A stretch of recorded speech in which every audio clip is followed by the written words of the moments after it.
আসসালামু আলাইকুম।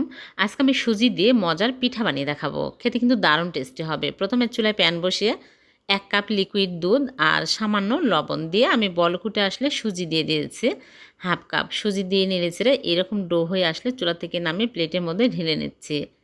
তারপর এর মধ্যে দিয়ে দিচ্ছি চিনি গুঁড়া। চিনি ব্লেন্ডারে গুঁড়া করে নিয়েছি ২ টেবিল চামচ আর আটা দিয়ে দিচ্ছি ১/২ কাপ আর দিয়ে দিচ্ছি ডিম, একটা ডিমের কুসুম আর ১ চামচ ঘি দিয়ে ভালো করে মথে নেব। তারপরে এরকম করে অল্প অল্প করে নিয়ে আমি চপের মতো বানিয়ে নিচ্ছি। সবগুলো এরকম করে বানিয়ে নিয়েছি। এখন এগুলো আমি সাদা তিলের মধ্যে কোট করে নেব। পানি চুবিয়ে তারপরে সাদা তিলের মধ্যে সবগুলো কোট করে নিয়েছি। এখন গরম তেলের মধ্যে একটা একটা করে দিয়ে দিচ্ছি। সবগুলো দিয়ে উল্টে পাল্টে ভেজে নেব। খুবই মজার এই পিঠাগুলো সকাল বিকেলে চায়ের সাথে খেতে পারবেন আর খুবই কম সময়ে বানানো হয়ে যায়। উল্টে পাল্টে যখন এরকম সুন্দর কালার হবে তখনই তুলে নিতে হবে।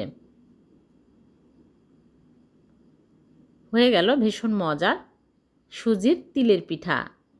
এভাবে একবার হলে বাড়িতে বানিয়ে দেখবেন, খেতে দুর্দান্ত স্বাদের। ভালো লাগলে লাইক, কমেন্ট, শেয়ার করবেন। আল্লাহ হাফেজ।